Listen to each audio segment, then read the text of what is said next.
Money.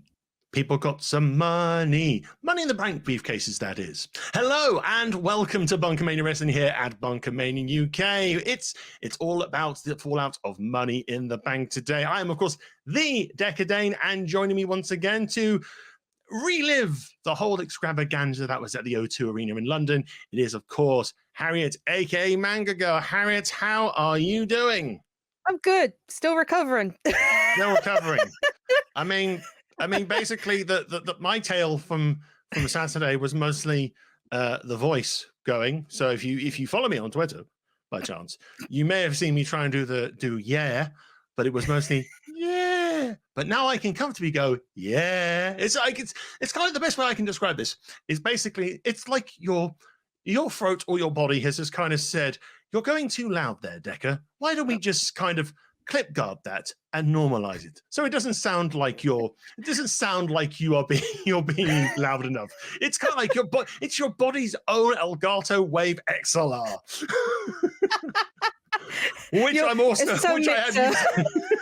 which I am using for this show. And by the way, we're not sponsored in any way by Elgato at this time. but that's how it kind of felt. It's kind of felt as basically it feels like now. This is basically it's like. Can I go loud? No. I mean, on basically Sunday and Monday, it was kind of like if I was going loud, it sounded like I was becoming like like one of those little quiet yeah moments. It's like oh good, I look forward to seeing you at the office meeting thing. Yeah. Imagine doing a meeting with that. Yeah. You're trying to talk. It's like, what's wrong with your voice, Dekker? Oh, I don't know. I must have been shouting yeah quite a lot and watching wrestling, that sort of thing. Your usual weekend, Usual Saturday night, isn't it? Anyway, Money in the Bank. It's gone. We've had some fallout as well, so we'll talk all that in this episode here.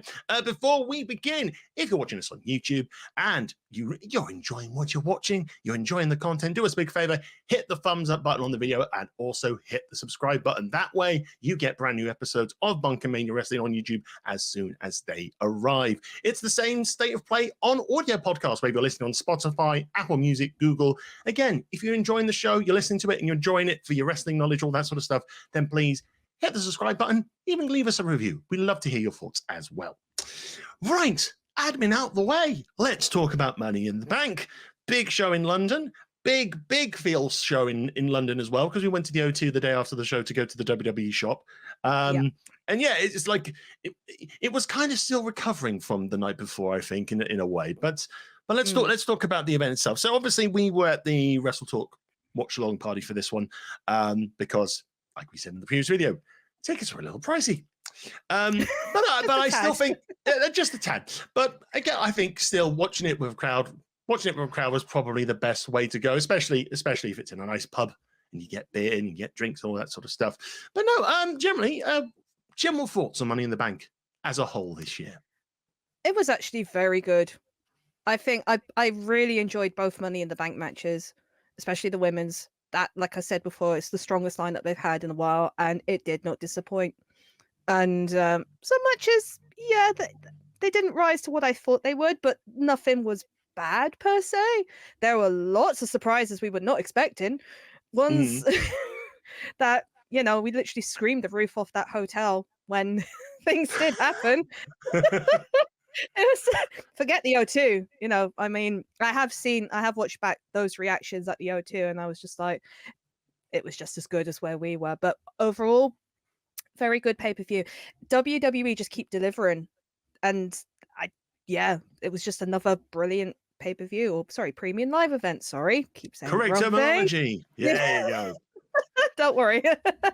But yeah, in all, I loved it. Yeah, I think again it was a very strong premium live event as well. I mean, I think when it comes to these big ones on a regular basis now, there's nothing overtly terrible on it. There's nothing that kind of derails the entire show that you just zero and you focus on that for the remainder of the show per se.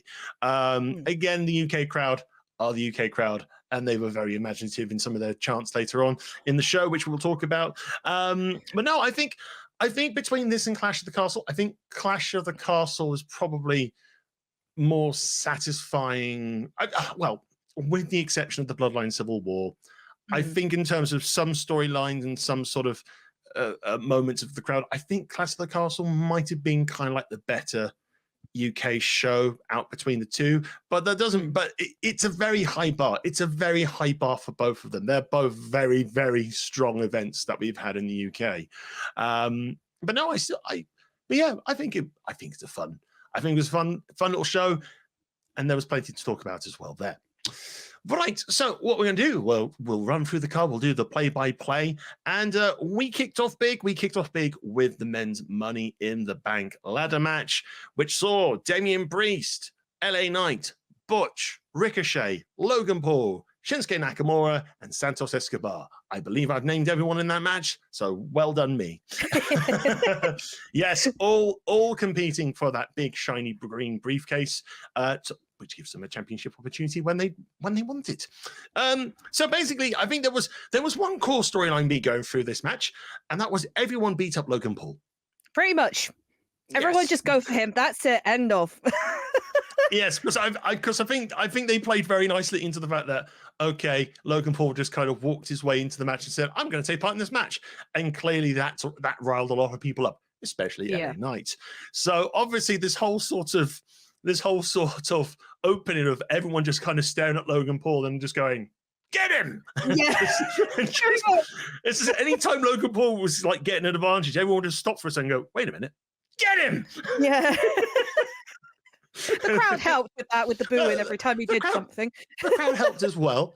I mean, Butch reminded us that the Ashes were going on. He brought a cricket bat. Yes, he did. In his Three Lions inspired, in his Three Lions attired unitard, just happily smacking cricket bats. Last time I saw a cricket bat was NXT UK Takeover Cardiff, which I think it was the Dave Mastiff match against I think Joe Coffrey. Also, I can't remember who, but it was like that one in Wales was a crazy one with the cricket bat. But that's a side distraction. But yeah, I mean, credit to Logan Paul again.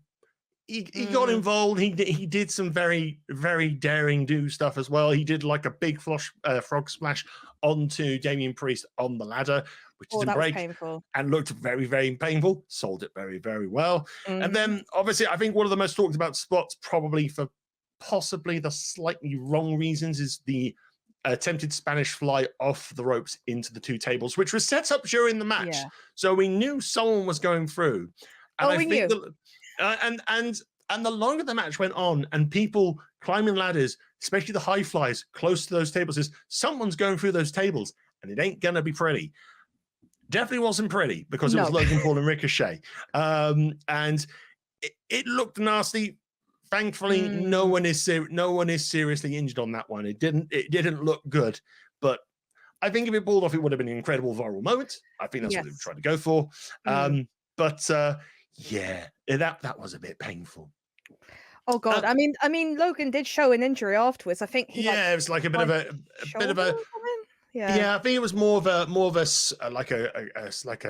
gash, or it wasn't like a absolute deep gash, or it's like more like a big scratch or kind of big scrape. There we go. That's the right word, scrape. So you knew he kind of landed on the table awkwardly because it's like you said, they were trying to make the Royal Rumble moment number 2. Didn't work.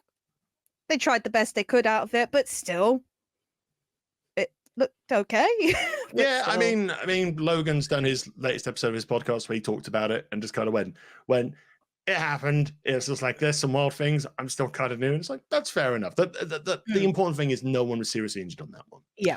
I think the second running story throughout probably this match is essentially crowd willing LA Knight to win, and we sat on the predictions and we both said in our hearts that we wanted LA Knight to win, and we kind of thought it wasn't going to be. I mean, the closing moments of the match, he's throwing people off the ladders, he's doing the blunt force triangle, all that sort of stuff. He's almost about to grab the case, and then lo and behold, Damien Preist grabs him by the throat, throws him off the ladder. Damien Priest is Money in the Bank, is Mr. Or as he said backstage, Senor Money in the Bank as well. That's true.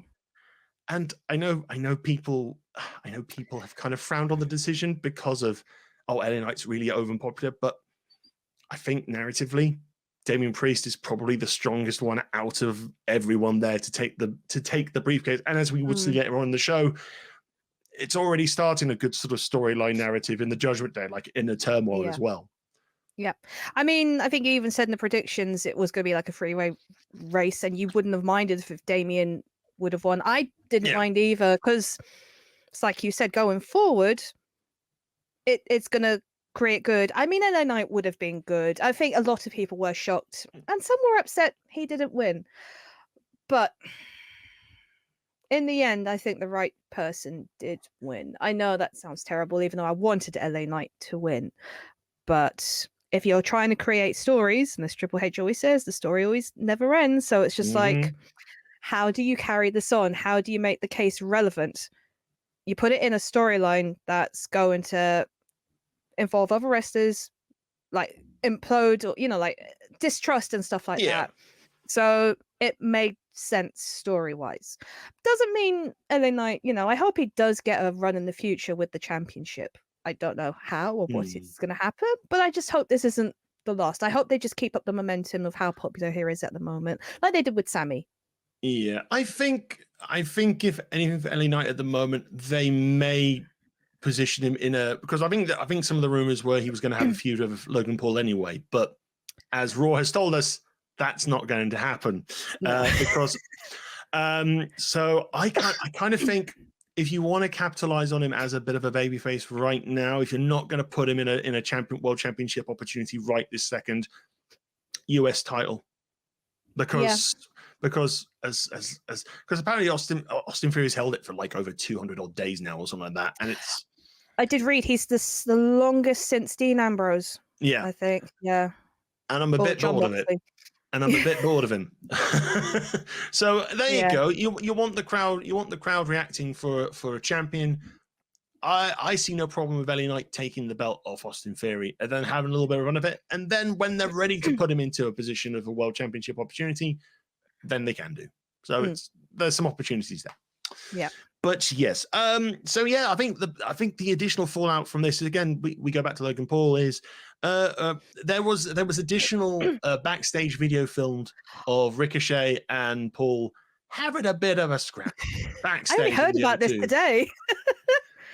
Oh, clearly, I've clearly his stage, but obviously there's a little bit of quick. We need to do something quick to get a little bit of fire in this. All right, just beat several levels of shit out of each other in the backstage area.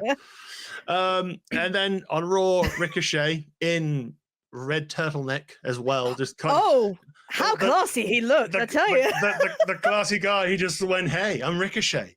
I kind of expected the smooth jazz to play. Nice.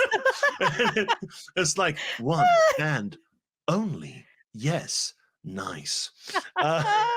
If people know that, you're as old as we are. Yeah, there you go. Search File Show. Thank us later. So yeah, Ricochet turned up on Raw and just basically said, "Hey, Logan, if you've got a problem, why not come to Raw next week?" So it's we're pretty much getting Ricochet and Logan Paul at SummerSlam. I'm actually looking forward to that. I think that will be fun. I think if they've got more, if they're able to kind of be a bit more comfortable, I think they worked very well like Royal Rumble. It's just these things happen in Money in the Bank ladder matches that sometimes the botches and stuff like that. So I think with a little bit more time and I think a little bit more plan between it, I think they can have a real show stealer at SummerSlam. So we'll have to see. But I'm quite excited by that notion. I think that one's going to be a bit fun. Yes, very much. So after the way we calmed down after a Money in the Bank ladder match. Also, quick side note back to Damien Priest. He was dressed up as I believe he was dressed up as Skeletor from He-Man when he turned up. I literally shouted out, "That's Skeletor." He didn't have the skull mask. It was basically big cloak. It's like it was literally Skeletor just ready to go to war. I will say cool. the attires of the wrestlers was just amazing. Like Santos came out in the Aztec outfit inspired. Oh yeah, because he had face paint on as well. Yeah, and like the eyes, and then the kind of shawl he was wearing. I was just like, they they really went to town with it at Money in the Bank, and I was just like, you know what? I commend you. There were so many good references in this. Some I learnt after, and some I learnt during, but yeah. Well, if we want to talk about funky attire, let's talk about the women's tag team match where we had Liv Morgan and Raquel Rodriguez shockingly getting the belts off Ronda and Shayna, which we'll talk about in a second. Liv turned up dressed as pretty much, I think, as one of the Spice Girls because she had a Union Jack attire. Obviously, make the crowd go, it's British, it's a British flag, yeah! That's the country we're in. Yes, indeed. Whereas Ronda Rousey turned up as Majin Buu, which was quite fun for the anime fans and for the Warhammer fans as well. Shayna Bazler turned up in a very symbolic Space Marine style attire. Eye of Horus, I think. Possibly, I'm not well versed in Warhammer, sadly. No, neither am I. I just read it beforehand. Yes, no worries. But essentially, the match goes as I think the match was going as kind of we expected. It was kind of like tag champs were kind of dominating. I think they were doing all sorts of submission attempts on Liv Morgan as well, while Rodriguez had been kind of taken out of action. And I think we're all bracing ourselves for, oh yeah, Ronda and Shayna are retaining, and then out of nowhere, Shayna just decks Ronda in the back of the head, beats her down, chokes her out, leaves the match, and Liv and Raquel get their belts. And it's just like, what the? I think at the bar we were all just kind of just going, oh yeah, this match is going. We're just chatting amongst ourselves. We're just chatting, and then we just see the attack, and it's just like, what's going on here? What? Oh, I lost it because on one side it's shocking and a bit of a stunning turn. The other side is it's like, wait, what? We're doing this, and it's like it kind of felt like it just felt very sudden. It didn't feel like there was any sort of, and we didn't build towards this. There wasn't any teasers. It was just, oh, I'm just going to hit Ronda now. There we go. Yeah. Feud. Because the symbolic nature of Shayna's Warhammer themed attire is basically they are a type of Space Marine who ultimately became traitors in the world of Warhammer, or traitors to fellow Space Marines and so forth. So basically, it was the secret message of, I'm probably turning in this match. Despite the fact in Raw, the following Raw, it became more of a, oh, Shane is the babyface here. All right. Yeah, that was weird. Which is fine because I think I believe the wrestling outlets are kind of reporting that they are suggesting that Ronda's time in WWE is coming to a close again. And one of the things she wanted to do before she bowed out for the second time was have a feud with Shayna. And I think we're going full pelt for that right now towards SummerSlam. And it's like I kind of had a little bit of reflection on the second Ronda run, and I haven't been that kind of enthralled. I mean, when she came back at Royal Rumble and was very apathetic towards the crowd because basically I don't like people booing me, and it's like, but you're playing a bad guy character. They're supposed to be per se, and that's all been well documented per se. But it's like she had a couple of all right matches with Charlotte. Obviously, very very happily put Liv over to win her championship, which was really good as well. I kind of liked her little make Adam Pearce's life a living hell for a few weeks on SmackDown, where I think Drew Gulak as well was doing some temp work in between as well and just getting armbarred. But yeah, it's kind of petered out a bit. So it's like, I think well, injuries kind of played into it because I think they wanted to do like the title win for them at WrestleMania, but Ronda was injured, all that sort of stuff. So it's a bit deflating, I suppose. I think the first run's probably better because obviously they were playing into that sort of badass. I mean, they still played into the badass elements of Ronda. Yeah. It was just more heel Ronda this time. Yeah. Yeah, I feel like the booking and the story work just hasn't been fully there to support it. I think this will hopefully do a good. I think this will hopefully be a good sort of storyline to finish up on for Yeah. Ronda this time around. And considering the two of them, considering the reaction, I think they got a Raw. I think if they actually get given time, I think they will have some really good success for this.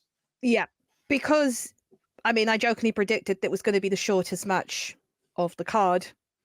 I think it was. I think it was like 9 minutes or something like that. Yeah, 9 minutes. So, like you said, if they give it time and they start building this up now, I think it will be a very good match. It'll be very much hoping NXT Shayna Baszler. Like, oh, if they did that, I would be very happy. Really would. But it was weird. Like the whole, like you said, we were watching it and then we just chit chat and then suddenly, boom. And it's just like, what the hell just happened? It's just like the crowd erupted. Even I was just like, what's just happened? Even when, you know, Liv got the pin and won, I was just still like, oh. Like, okay. Right. Okay. Did that just happen? But yeah, not something I could have predicted at all. But in a good way, I suppose. I mean, it's like you said, they've really with Ronda, it is very much the crowd has not been with her. Like they just there's just something that she hasn't gelled with them as such. And it's like you said, the second run, not as good. I mean, she played great as a heel, don't get me wrong. She was very good as a heel.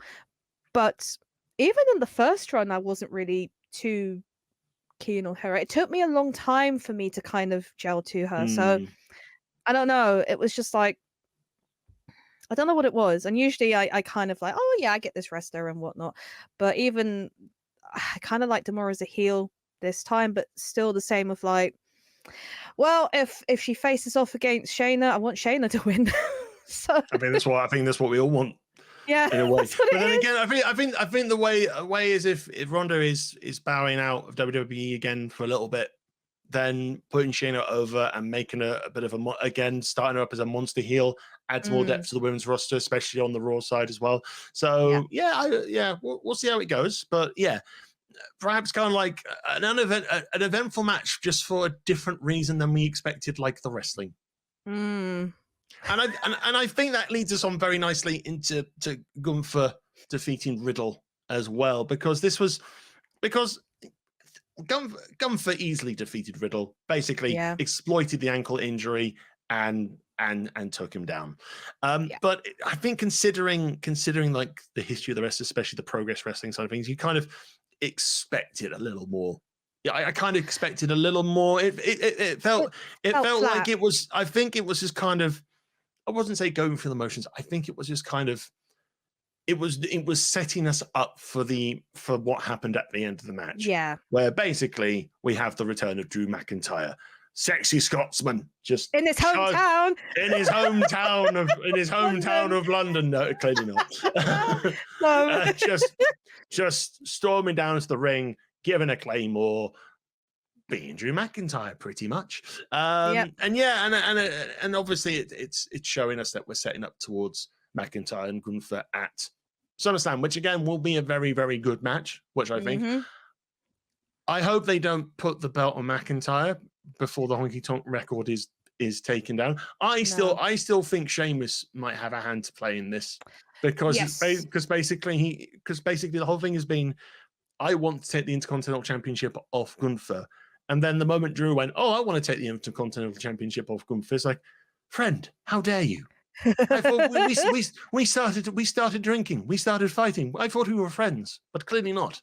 So I think if anything, either Gunther will win a hellacious battle, or Sheamus might cause a little bit of an issue, which means when they're able to do the next match where they will take the belt probably off Gunther, Honky Tonk's record is intact, that sort of stuff. Could be a triple threat again.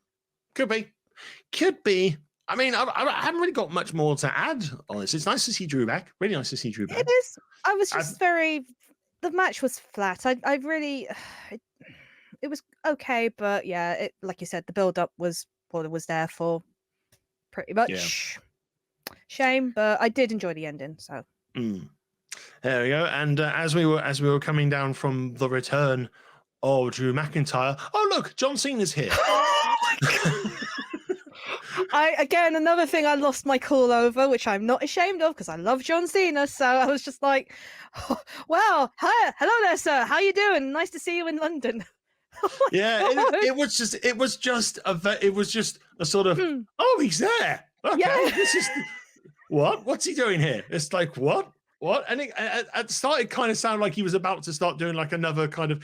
Most of the time, sometimes when Cena comes back and he starts talking, you have that slight twinge of, is he saying he's retiring now or something like that? Because the amount of times sometimes he'll come back and very passionately talks freely with the fans and it's all amazing, all that sort of stuff. It's like part of just going, he's not. He's this is the day, isn't it? This is the day he's going to say this is starting to wind down now. In a way, but no, it kind of circumvented to the whole idea of what if WrestleMania went to London, which again I think a lot of us collectively kind of lost our minds at it. But the complexity of it is a little bit more difficult than that, because apparently it's kind of cities have to bid for WrestleMania, so obviously it's kind of like, hey, if we get Hollywood movie star and WWE legend John Cena to say to the crowd, hey, we could bring a WrestleMania to London, then maybe that drums up pressure on the relevant people who organize events in London, that sort of things. It's a weird kettle of fish, that sort of thing. But I mean, the notion, the idea still would be amazing if it happened, per se. Oh, it would. I mean, I heard the reaction of the crowd, and then our reaction was just like, yes, do it now. But obviously you can't, because they've already decided the next 2 dates. So the reaction I love the most to this is Luke Owens. Yes, I saw it back. It was great. because it's just the utter shock, delight, and don't toy with me with these things. It's like what? it's a wonderful reaction. I genuinely, out of all the reactions to that, I thought that was like the pitch perfect reaction, I think, of a lot of fans at that time. And as we were kind of buzzing for this idea of WrestleMania in London, lo and behold, to remind us again that the Ashes are a thing that are happening, Grayson Waller turned up. I love these cricket references. Just to clarify, I'm not trying to bash on the Ashes. The Ashes is a big important thing that happens for sports fans, but it's like it's the second thing. It's the second thing that I watched the show and went, oh yeah, the Ashes is a thing, and that's happening. So Grayson Waller comes out just going, no, if it's gonna go anywhere, it will go to Sydney. And it's I think the crowd delightfully called him a wanker. I mean, the crowd was on fire at this point. Yeah, they pretty much. No one responded. It was like, boo this man. He's threatening to take WrestleMania away from us. Boo him. Call it? WrestleMania Australia or something? WrestleMania Australia, which that was it. It rolls off the tongue, but it's also, and I will add, an incredibly stupid name, Grayson. I would have accepted WrestleMania Down Under, to be perfectly honest. That sounds better. That's better, yeah. WrestleMania Australia, get out, Grayson. Get out. You disgust me. I mean, even John Cena was disgusted, so much that he politely told him, could he just please talk to his friends? Which was, if you weren't aware of it before the show, there had been a video go around of John Cena very politely saying to someone, hey, could you leave me alone while I'm with my friends out here in public, please, today? We just both looked at each other like, oh my God, did he actually just say that? Yep. I think only a few people got that in the crowd, so... Yeah. And then obviously Grayson didn't do that too well. Had a little bit of gave him a little bit of a beat down. And if anything, it's to prove that Grayson is ready to go, because I think there was a period where he was still handling with a leg injury per se, which is why we've had lots of episodes of the Grayson Waller. Hopefully that's a bit of a change now, especially as he took an AA from John Cena. And yes, John Cena skedaddled off just to say, yep, my work here is done. Back to making movies. Yep. See you at the next big event that needs me. That sort of stuff. It's like I heard Wade Barrett say in commentary, or was it Michael Cole? I don't know. Even John Cena takes time out of making movies to see the London crowd. That sounds even more. It sounds like it should be a Wade Barrett thing. I think it is. Here comes John Cena. John Cena is taking time out of his busy schedule to be here with us today, Michael Cole. And I used to be a movie star. I started movies too. I still do. Great, Wade. Great. So after London had a brush with Hollywood stardom with John Cena, it was time for Chapter 18 of the Book of Adversity with Cody Rhodes as he took on Dominik Mysterio. And I don't really have much to say about this because it's like I think a lot of us were expecting a Brock return to cause some sort of interference or so, and it didn't really materialize. What we got was a very straightforward, quick match of Dominik and Rhea trying to do like usual heel tactics to try and distract the ref, sneak attack, that sort of thing. And it got to the stage where Dominik was just trying to leave the ring and the arena. And Cody Rhodes, with his sort of cartoonish stomp that we've seen already before, went, wait a minute, you come back in. He's like, nope, you get back in that ring and you get the ass kicking that's coming. Which is basically what happened. And with one crossroads, Dominik's done. So I think this is just the let's give Cody a win to get him back on track for the inevitable Chapter 19 of Adversity, Brock Lesnar again at SummerSlam, which was immediately set up on Raw because I think Seth was willing to have a fight with someone, and then Cody came out saying, "Hey, I might want to fight for a shiny belt," and then Brock turned up and went, "Hold that thought." and just chased after him. Chapter 19 of Adversity. I did want a shiny gold belt, but then I heard the da-da-da-da-da-da-da, and I knew Brock Lesnar had returned, and I knew that I had to turn around and say, "Oi, big cowboy hat man, I don't approve of you anymore. I'm going to come and punch your face off." And thus we fought around the arena, and I delivered a Cody Cutter, and everything was okay. Now I'll face him at SummerSlam. That next chapter, I tell you. Chapter 19. This is very warm. Oh, wait, it's summer. I don't know where I go with this sometimes. Side point about SummerSlam. They're going all in on the blooming Fast and Furious thing, aren't they? With everyone in their little cars, Cody in a car, Dom and Rhea having a car. It's like everyone gets a car. Let's go have a race. It's like, but you're wrestling. Okay, next up we had the women's Money in the Bank ladder match. So we had Io Sky, Bayley, Trish, Zoe Stark, Zelina Vega, and Becky Lynch competing for that shiny white briefcase that gives them a championship opportunity. And I think you said at the start of the episode, I think out of the ladder matches, this is by far the best one of the two on that show. And, oh God, yes. And I think that's a strong case of saying it's probably the best women's Money in the Bank ladder match as well. Because you had these again different storylines going on. You had Becky versus Trish versus Zoe. That sort of feud still going on. You had the kind of are Damage Control on the same page side of things with Io and Bayley, and then there's Zelina Vega, who is just the absolute wild card in the whole thing. I love him. Yes. He was great. Yeah, and again, it was a fast-paced match. Great little spots.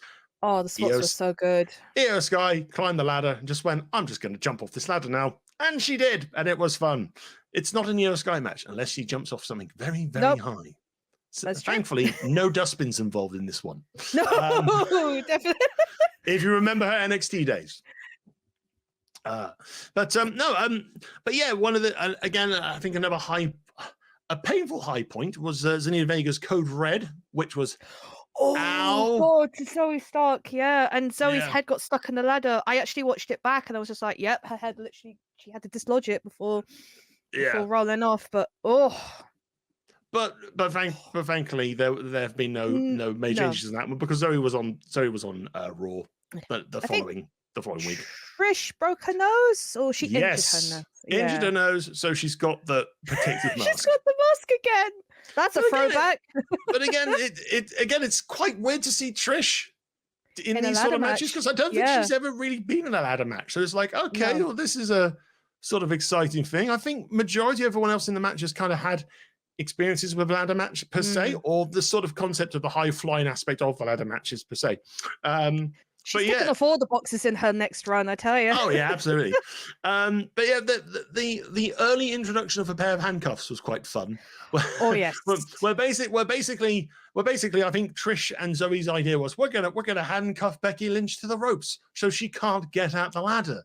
Yeah, that does not happen. She manages to fend them off per se, and we ultimately come down to a final confrontation between Becky and Bayley for the briefcase.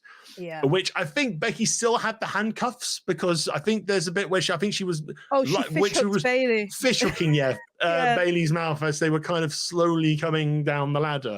It was still painful, though, I will say. It looked a bit painful. Yeah. And then Io Sky just kind of turned up, took off, and just went, "Oh, handcuff." And just kind of, and I think probably one of the most imaginative finishes to a ladder match. I think, because the last time I've seen someone like handcuffs used, I think was when Sami Zayn won the Intercontinental Championship off Hardy and AJ Styles at a Night of Champions a couple of years ago. Yeah. Yes. But I think I don't know if that was through the earlobe or was that just normal handcuffs. I can't remember. But basically, it was done in a sense of they were incapacitated, that they couldn't move, and then Zayn just climbed. Yeah, she just climbed over Bayley and then carried. Though before that, there was even, like you said, about the whole aren't they getting on the same page? The fact that Bayley pushed Io off the ladder when she had a spot, that was a good talking point as well. I don't know if Io saw per se, but yeah, this was a really, really good ladder match. I was just so happy with it, and the right person won. I was really happy that Io won. So I think that, like I said, I think the finish is probably one of the most imaginative I've seen for Money in the Bank ladder match. Basically, it's just basically Io just going, "I'm going to handcuff you two together, and I'm going to get the case." And there's this wonderful picture, I think, of Io just sat at the top of the ladder with the briefcase, and Becky and Bayley just look so annoyed. At each other. they're just so annoyed, just kind of going, I hate this a lot. I loved it, the fact also the press conference. I think Bayley, I've only seen Bayley, but she still had the wrist cuff on her, but it was cut. So it was really good.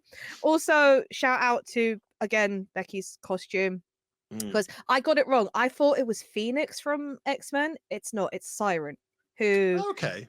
Yeah, I did find this out, who is Irish. So that's the reason why. I think she's a redhead as well. So I instantly thought it was Phoenix because red hair and whatnot. Love the fact Selena has all brought out that sandal and started smacking Zoe Stark with it. Who brings a sandal to a ladder match? Who brings a flip flop to a ladder match? Zoe literally just went, nope, flung it straight into the crowd. Like, so someone got a free flip flop. I was like, oh no, my ultimate move, the flip flop, has been defeated. Oh no. Oh my God. I mean, the whole Marvel thing's obviously, it's very loosely coincidental, because obviously Seth Rollins is in the next Captain America film. Yeah. Still don't necessarily know what he's playing, because they've done like a cast photo thing, but they haven't necessarily said who he's playing. Maybe it's just Seth Rollins just in a big fluffy coat going, just doing his little boogie and his little shuffle. Just on a Shield Harrier jet or sort of Harrier air carrier sort of thing, and everyone's just there going, should we stop and dance it? No, wait, I'm liking this. You just hear in the background, whoa. You stop that, Ant-Man. And Harrison Ford, who's in it, who's actually just Harrison Ford's just sat there going, I don't like this shit. I thought I left Star Wars. Now I do this. I still need to see Ending 5, so I can't really comment on the indie side of things. And it's like, I left one franchise to get away from people, and now they're all here talking to me about Marvel shit. And with that, we segue to the Seth Rollins match. Seth Rollins survives Finn Balor for the World Heavyweight Championship. Again, a match that played into obviously the earlier result in the night of Damien Priest winning Money in the Bank, because for most of this match, Balor has Rollins' number pretty much. Very much, yeah. Yeah, working over the ribs, though, clearly making sure the amount of damage he's caused in the previous weeks leading up to this show was having an effect in the match. And just he pretty much had it all done and dusted. And then Damien Priest turned up with his briefcase and going, "Are you going to cash in?" No, I'm just going to sit and watch for a second. You go do a coup de grace, that sort of stuff. I'm just going to sit down. I'm going to relax. I'm going to enjoy this front row seats of me watching this. And then he went, "Hold on a minute," and got out of his chair. And then Finn went, "What?" And then Finn lost. I think that's the best way to describe how this match ended. Pretty much, yeah. Oh no, even better. It's kind of like an MVP kind of shout out thing. It's just Finn just getting ready to do the coup de grace, and then Damien Priest goes, "Hey Finn, what? Good luck." Roll up. That's it. 1, 2, 3. Wait, what?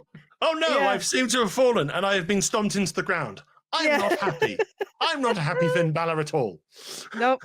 So while Rollins left London with his World Heavyweight Championship, Balor and Priest were having a little bit of a disagreement by the ring, which kind of boiled over onto Monday Night Raw's episode because Rollins found himself in a match against good old Dominik Mysterio. And during the match, Damien Priest turned up to cause a DQ, which seemed to suggest, maybe he's preparing to cash in here. And then Finn Balor turned up and went, "No, I'm going to do this. It's like, Damien, what? I'm interfering. Why?" And Just because. During all of this, poor Dominic got a pedigree for his troubles on the outside of the ring. And then poor Dom and Rhea are just stuck in the middle of warring parents.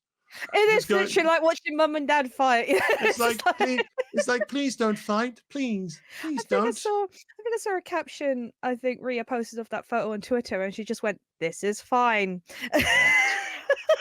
Sorry, but it's literally like the meme. Everything is fine. We're all one big happy Judgment Day family. Honest. It's not like this is going to go even worse. No, I kind of think Seth still has a program with Judgment Day, and I think it'll run through to some. So maybe it's another match with Balor. It's going to be the whole teasing throughout between the three of them. I think because even Damien did say it earlier on in the show when he was interviewed. He said I could cash in on any one of these.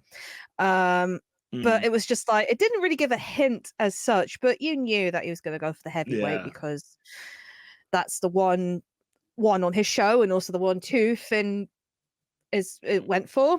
Yeah. And like you said, the match was his until the end when Damien decided to go, "Do you know what? No, I'm just going to enjoy every moment of this. You got this, boss. You carry on." And then, no, oops, did I do that? Sort of thing.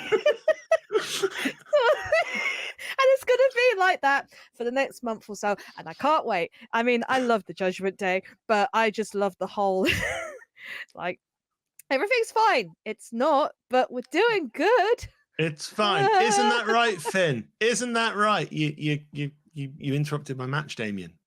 No. I was just giving you good luck. I was saying good luck. I lost. Saying boo earns. I wasn't saying I'm going to cash on you. I was saying no. Go win for me. Go win for the team. Let's move on to the main event, which arguably was probably more character-driven theater masterpiece than actual wrestling. To be perfectly honest, and this was the Bloodline Civil War where the Usos took on Roman Reigns and Solo Sikoa, and it is essentially wrestling storytelling in like a sumptuous banquet. It's a pageant per se, because I think from a wrestling standpoint, I mean, there's the usual excellence in wrestling. You see, it's the standard thing. There's nothing kind of like mind blowing about the wrestling. It's all about the story elements, and it's kind of like how, for example, the start of the match of Reigns kind of starting to kind of get involved a little bit in the match, but he ultimately keeps backing off, using Solo to kind of do the match. And then there's this bit where they're kind of regrouping at the side of the ring, and you've got That was Paul Heyman interesting. just going, my tribal chief, do you want his son sat at your table? Do you want them at your table? Abel, and Roman's going, no, I'm gonna go beat him up because I don't want their sons at my table. And it's the small elemental moments of that. There's even a great bit with the crowd going, stand up if you hate Roman.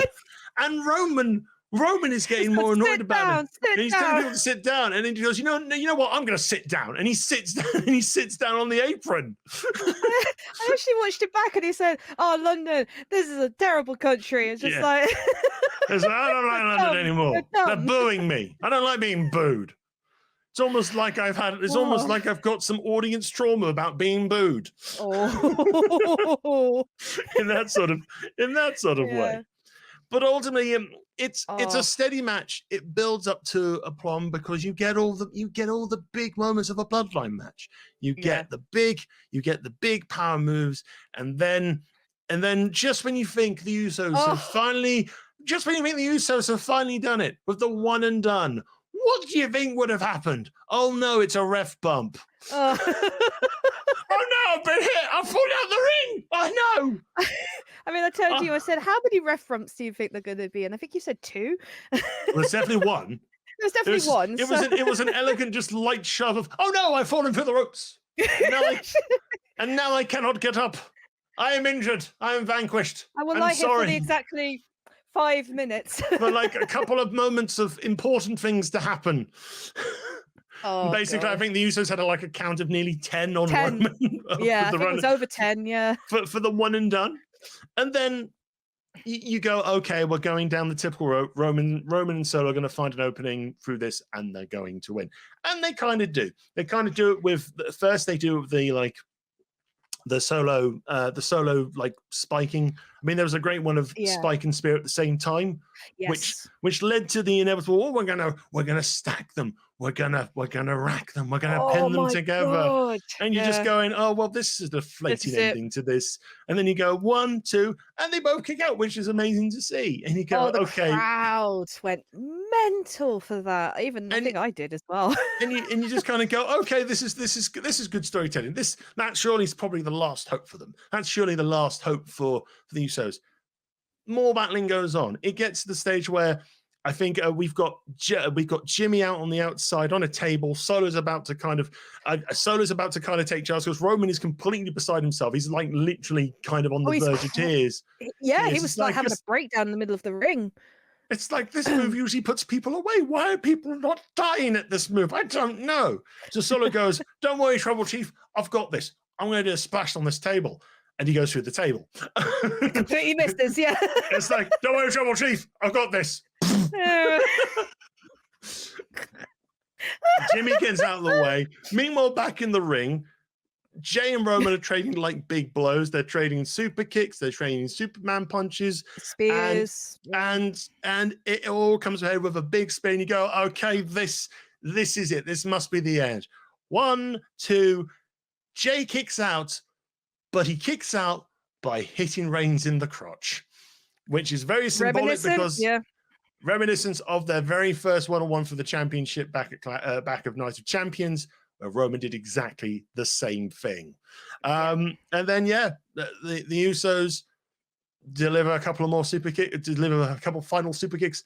Then you've got the big frog splash from Jay, and Jay becomes the first person in 3.5 years to pwn Roman Reigns, which is still quite a surreal thing to say in itself. It is. It really is. Because it's like okay, the Usos win's great, but the way the Usos win it is kind of like, oh, okay. Yeah. Here comes the next chapter of the bloodline. It's more of the downfall of Roman Reigns. Maybe it's kind of like the near the abyss, and Roman kind of manages to steal himself up. Because I think it's clearly we're leading towards Jay versus Roman at SummerSlam. Yeah. But I don't think per se Jay will probably be the one to beat Roman here. I think this will be where Roman starts getting a little bit of a groove back. I think it's when Roman becomes a lot more kind of vulnerable and is still kind of holding on to the title just for dear life per se in certain elements. Because I think he's still holding it to Mania. I think Yeah. that's still going to happen. It Yeah. just shows that, I think they did say about it that Roman is human. He broke down twice during the ring when he didn't get the pin, and then at the end of the match as well, they filmed him literally having another meltdown, and then the pin. Yeah. It was just like, I mean, I'm happy the Usos won. I thought it'd be a double pin. I'm delighted it was Roman because. Oh, Jay pinning Roman. Oh, sorry. Yeah, sorry. Roman pins himself. I'll do it myself. 1, 2, Tribal Chief wins. I'm getting too excited, but no, it was a really good match, and there was references to The Rock as well. Oh yeah, as well. Yeah. Especially when I think it's Jay. I think Jay, it's like and then attacking. Yeah. Yeah, doing the bit of I'll do the spit and the slap. Yeah, it was just so good. I mean, it started off slow, but that's what they do. And the whole hesitancy of like Solo starting first, and then Roman was like, "Now it's my turn." Solo very hesitantly and taking his time to tap in or tag in Roman, and then the whole back and forth, and then it started rolling. You got the false pretenses of the double pin thing or the stacked pin, thinking, right, that's it, game over. But then it just went electric, and you knew there was like, there is hope in this match yet that it can happen. Could they lose? Could Roman get pinned? Honestly, I truly love this match. I know it wasn't match of the night for me, but the storytelling alone was just so good. And now I think SmackDown, they're doing the trial of the tribal chief. I think. Yes. I'm reacting to that because I just want to see what happens in that segment, and it's just a case of what's going to happen next with Roman and the whole story with Paul at the side, like kind of feeding Roman like this negativity. Is just like you said, do you want his sons at the head of the table?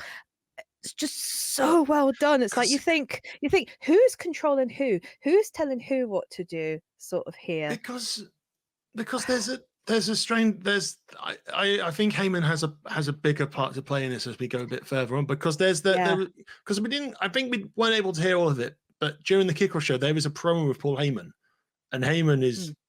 Oh, he was crying. He ends crying because he's sad that it's come to this.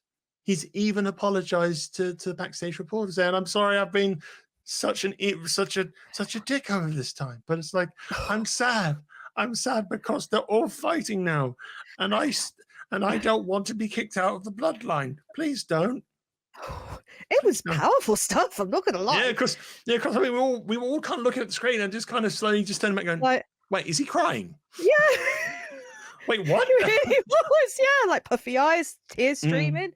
Oh my word. Yeah. And then at the end of the match, or like just the complete switch of like, no, you could do this. You beat him. You do your family proud. And you just like, I always love the Paul Heyman reactions at the end of the match where he's just standing at the end of the ring, just like.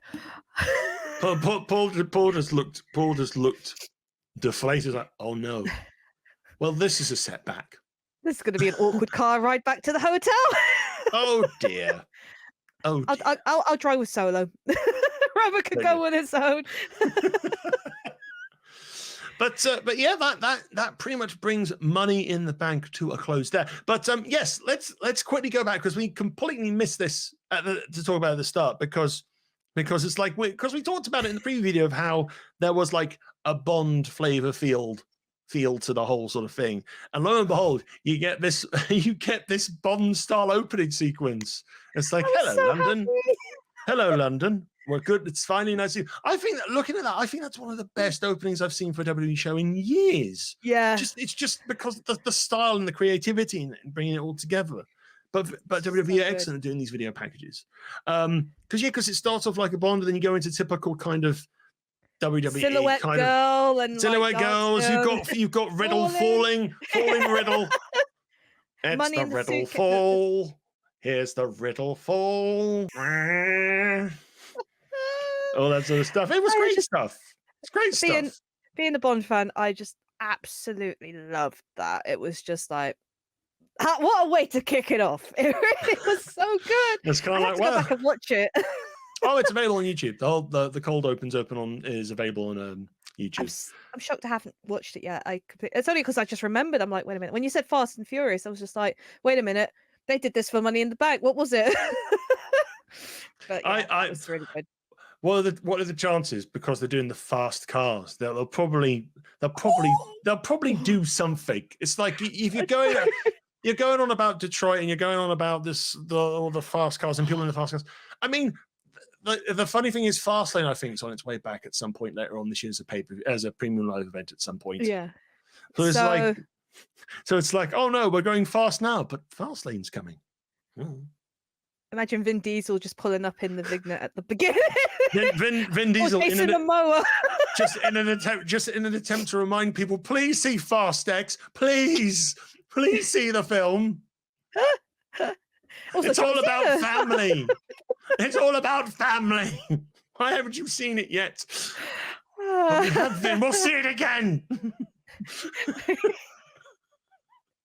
We have the numbers.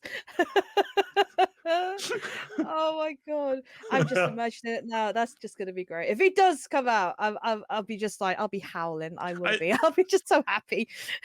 I mean, it would be fairly. I mean, if it was closer to Fast X, I could imagine it, but I don't. Because the time has come and gone. Yeah, time's come and gone, and we've got 2 years to. We got 2-3 years to like the next Fast, but in the middle we're going to Blu-ray release.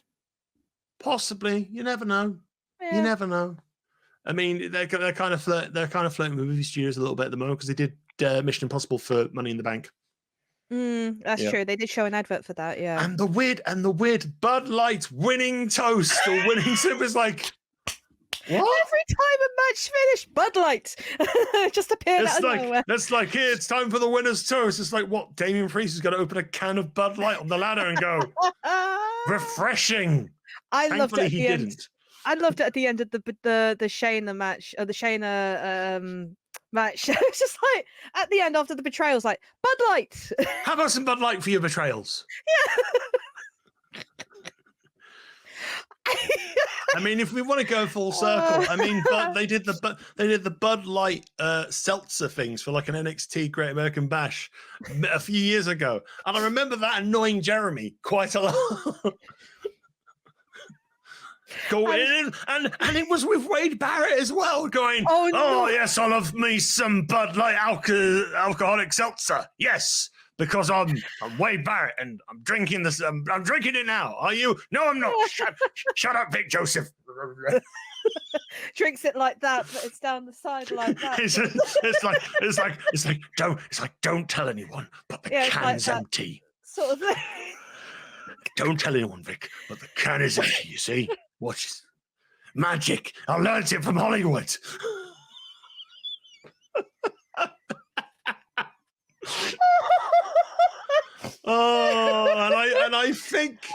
and I think on that bombshell, we are going to call time on this episode of Money in the Bank, or BunkaMania Wrestling, looking at Money in the Bank. And we hope you enjoyed the show. Do let us know your thoughts in the comments below. As always, you can super kick an email over to contact@bunkamania.com with your thoughts. What are you looking forward to with SummerSlam? Are there any particular matchups you're looking forward to? Where do you think the Bloodline's going for? And what crazy alcoholic beverage will next sponsor a WWE show? Who knows? Maybe it's the time of Copperberg. Delightfully fruity. Why not? Why not indeed? And as always, thank you, Harriet, for joining me on the show. If people would like to follow you on YouTube and social media, where can they find you? Sorry, I just need to go. So you need some Bud Alcoholic Light seltzer, don't you? Wade Barrett's going around with his empty cans. That's useless, Wade. Shut up. Shut up, Vic. Oh my god. Oh my god. Compose. Okay, right. Okay. YouTube. YouTube.com /MangaGirl232. Should be uploading some new reaction videos, hopefully this week, next week, of the Wrestle Talk new videos that they're doing. On Twitch, Yes, Twitch, Harriet_MangaGirl232, and on Twitter at MangaGirl232. I usually post when I'm going to stream. I kind of give out at the beginning of the week if I'm streaming or not, or just before. So yeah, you can find me on there. So yeah, there you go. Awesome. Thank you very much for joining me as always, Harriet. Always a pleasure having you here. And until next time, thank you very much for watching. We'll be back soon with a new episode of BunkaMania Wrestling in the near future. Jeremy is back from the Forbidden Door. He has returned. I was speaking to him. He messaged me. He said he lost a complete day because he went to bed and he woke up a day later and he had no idea what was going on. So we will probably hear from Jeremy next week on the show as well. Hopefully, well, Jeremy will be back next week. He needs to talk to us about AEW. He needs to talk to us about Jon Moxley and the head full of chopsticks as well. Oh, that's horrible. Yeah, that's a conversation for another time. But until then, this has been the review of Money in the Bank 2023 with me, the Dekker Dane, and with Harriet, MangaGirl herself.